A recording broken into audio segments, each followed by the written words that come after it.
ഇപ്പോൾ വരുന്ന ഒരു അപ്ഡേറ്റിലേക്ക് കൂടി നമ്മൾ പോകുകയാണ്. കണ്ണൂർ തളിപ്പറമ്പിൽ യൂത്ത് കോൺഗ്രസ് നേതാവിന്റെ വീടിന് നേരെ ആക്രമണം ഉണ്ടായെന്ന ഏറ്റവും പുതിയ വിവരം വരുന്നു. കെ ഇർഷാദിന്റെ വീടിന് നേരെയാണ് ഇന്നലെ രാത്രി ആക്രമണം ഉണ്ടായത്. വീട്ടിൽ നിർത്തിയിട്ടിരുന്ന കാറും വീടിന്റെ ജനൽ ചില്ലുകളും അക്രമികൾ തകർത്തു. സംഘടിച്ചെത്തിയ CPIM പ്രവർത്തകരാണ് ആക്രമണത്തിന് പിന്നിലെന്ന് ഇർഷാദ് പറഞ്ഞു. അർജുൻ കല്യാട് നൽകും വിശദാംശങ്ങൾ. അർജുൻ, കാര്യങ്ങൾ കലുഷിതമായിരിക്കുന്നു അല്ലേ? തീർച്ചയായിട്ടും റോഷ്നി, വെങ്കി, അത്തരത്തിൽ തന്നെ വേണം നമുക്ക് സംശയിക്കാൻ. കാരണം കഴിഞ്ഞ ദിവസം മലപ്പട്ടത്ത് നടന്നിട്ടുള്ള ആ സംഭവങ്ങളുടെ തുടർച്ച എന്ന രീതിയിലാണ് ഇപ്പോൾ ജില്ലയിലെ പലയിടത്തും അത് ഇരുവിഭാഗങ്ങൾ തമ്മിലും പരസ്പരം ഏറ്റുമുട്ടലുകളും കയ്യാങ്കളിയും വാക്കേറ്റവും ഒക്കെ ഉണ്ടാവുന്നത്. അതിൻ്റെ ഏറ്റവും ഒടുവിലത്തെ വാർത്തയാണ് തളിപ്പറമ്പിലുള്ള യൂത്ത് കോൺഗ്രസ് നേതാവായിട്ടുള്ള ഇർഷാദിൻ്റെ വീടിന് നേരെ ആക്രമണം ഉണ്ടായി എന്നുള്ളത്. ഇർഷാദിൻ്റെ വീട്ടിൻ്റെ ജനൽച്ചില്ലുകളാണ് ഇപ്പോൾ തകർത്തിരിക്കുന്നത്.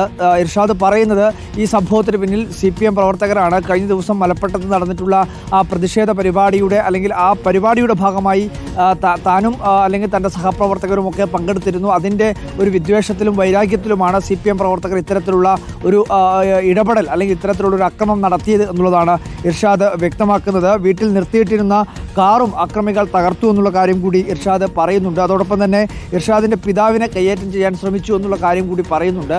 എന്തായാലും ഈ സംഭവം മറ്റൊരു തലത്തിലേക്ക് പോകുമ്പോൾ സ്വാഭാവികമായും കണ്ണൂർ പോലുള്ള വലിയ രാഷ്ട്രീയ വികാരങ്ങൾ കൈമുതലാക്കി നിൽക്കുന്ന ഒരു ജില്ലയിൽ അത് മറ്റൊരു തലത്തിലേക്ക് മാറുമ്പോൾ വലിയ സംഘർഷ സാധ്യത തന്നെയാണ് പലയിടത്തുമുള്ളത്.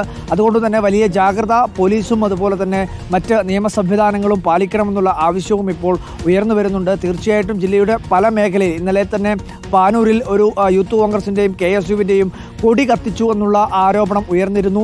അത് പിന്നീട് ഈ പ്രതികളെ, അതായത് ഈ കൊടി കത്തിച്ചിട്ടുള്ള പ്രതികളെ അറസ്റ്റ് ചെയ്യണം, അവർക്കെതിരെ നിയമ നടപടി സ്വീകരിക്കണമെന്നാവശ്യപ്പെട്ട് യൂത്ത് കോൺഗ്രസ് പോലീസ് സ്റ്റേഷനിലേക്ക് മാർച്ച് നടത്തിയിരുന്നു. ജില്ലയിലെ പല മേഖലയിലും ഇരുവിഭാഗങ്ങളുടെയും, അതായത് DYFIയുടെയും യൂത്ത് കോൺഗ്രസിൻ്റെയും ഒക്കെ പ്രതിഷേധ പരിപാടികൾ നടത്തി. യൂത്ത് കോൺഗ്രസിൻ്റെ ജില്ലാ പ്രസിഡന്റ് ഉൾപ്പെടെ ഇന്നലെ വ്യക്തമാക്കിയത് ഇത്തരത്തിൽ ഈ പ്രതിഷേധങ്ങളുടെ മറവിൽ ജില്ലയിലെ യൂത്ത് കോൺഗ്രസിന് നേരെയും യൂത്ത് കോൺഗ്രസ് പ്രവർത്തകർക്ക് നേരെയും അക്രമം നടത്തുകയാണെങ്കിൽ ശക്തമായ ഭാഷയിലായിരിക്കും ഇതിൻ്റെ മറുപടി. അതുകൊണ്ട് CPM ഇത്തരത്തിലുള്ള അക്രമങ്ങളിൽ നിന്ന് പിന്മാറണം എന്നുള്ളതാണ് യൂത്ത് കോൺഗ്രസ് പറയുന്നത്.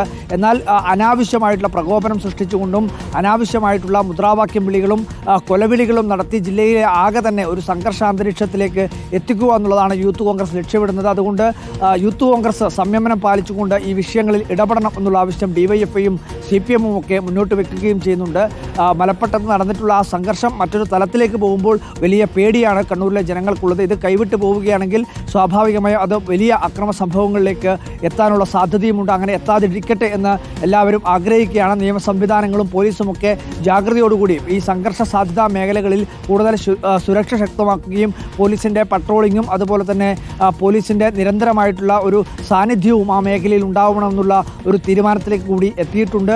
ജില്ലാ പോലീസ് മേധാവികളും അതുപോലെ തന്നെ വിവിധ പോലീസ് സ്റ്റേഷനുകളിലെ CIമാരുമൊക്കെ അത്തരം തീരുമാനമെടുത്തിട്ടുണ്ട് എന്നുള്ളത് കൂടി നമുക്ക് മനസ്സിലാക്കുന്നുണ്ട്. എന്തായാലും ഇന്നലെ സംഭവിച്ചിരിക്കുന്നത് രാത്രിയിലാണ്. രാത്രി തളിപ്പറമ്പിലുള്ള യൂത്ത് കോൺഗ്രസിൻ്റെ അവിടെ മണ്ഡലം ഭാരവാഹിയായിട്ടുള്ള ഇർഷാദിൻ്റെ വീട്ടിന് നേരെയാണ് ഇത്തരമൊരു ആക്രമണം ഉണ്ടായത്. ആക്രമണത്തിന് പിന്നിൽ CPM ആണ് എന്നുള്ളതാണ് ഇപ്പോൾ ഇർഷാദ് ആരോപിക്കുന്നത്.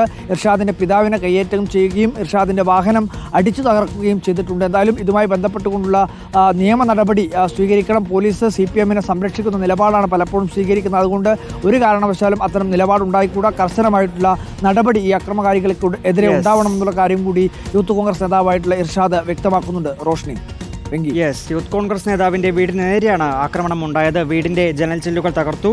വീട്ടിൽ നിർത്തിയിട്ടിരുന്ന കാറും അക്രമികൾ തകർത്തിട്ടുണ്ട്. അപ്പോൾ ഇതാണ് ഈ വാർത്തയുടെ വിവരങ്ങളാണ് അർജുൻ കല്യാട് ഇത്രയും നേരം നമുക്ക് പറഞ്ഞു നൽകിയത്.